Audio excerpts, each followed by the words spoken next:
Hi friends, welcome to Varshith 937. ఇదైతే బోధనలో ఉండే శ్రీలత గారి నోములండి.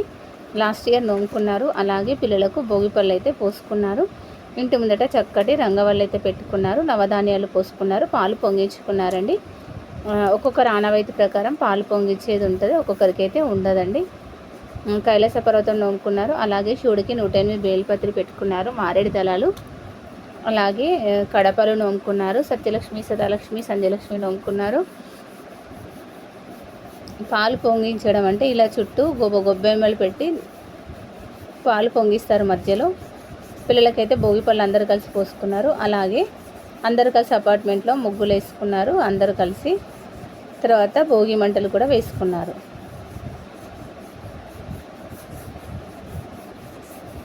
భోగిపళ్ళు ఇలా పోస్తారు పిల్లలకైతే. ఇది కైలాస పర్వతం నోమండి.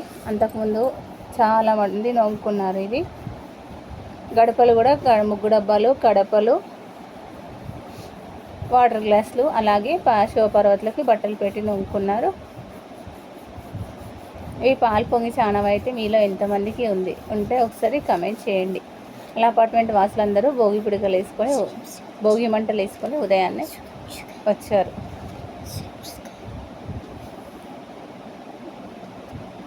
ఆడపిల్లలు ఉంటే ఇంటికి అందం కదండి. చక్కగా రంగవల్లిలు అయితే వాళ్ళ అమ్మకి హెల్ప్ చేస్తుంది. ఇలా అయితే ఉన్న దాంట్లో తృప్తి చెందేటట్లు ముగ్గులు అయితే పెట్టుకున్నారు. అందరూ కలిసి ఇలా పిల్లలకైతే భోగిపళ్ళు పోసారు. తర్వాత అంతకుముందు ఇయర్ అండి ఇవి కూరగాయల బుట్టల నోము, కుంకుమ పెట్టెల నోము, కన్నె ముత్తైదు, పండు ముత్తైదు నోము నోముకున్నారు. అంతకుముందు నోముకున్న నోముల వీడియో కూడా నేను ఇందులోనే యాడ్ చేశానండి. మీలో ఎంతమంది కన్నె ముత్తైదు, పండు ముత్తైదు నోములు అయిపోయి ఒకసారి కమెంట్ చేయండి. మా వీడియో కనుక నచ్చితే లైక్ చేయండి. Subscribe to our channel.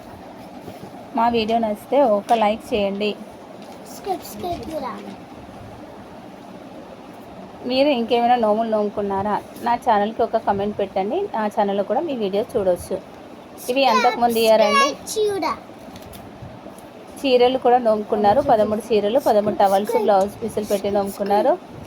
అలాగే రుక్కొత్తం సామాను, 13 రకాల వత్తుల డబ్బాలు కూడా నోముకున్నారు. ఇవి మొత్తం ఒక 3 ఇయర్స్ అండి. ఇవి కుంకుమ పెట్టాలు. ఎవ్రీ ఇయర్ అయితే పసుపు, కుంకుమ, గాజులు, 13 పండ్లు అయితే 13 పూలదండలు కంపల్సరీగా నోముకుంటారండి. తర్వాత మిగతావి చేంజ్ చేసుకుంటూ వస్తుంటాము. నోములు కొత్తవి. శ్రీలత గారి నోములు నచ్చాయా? నచ్చితే ఒకసారి కమెంట్ చేయండి.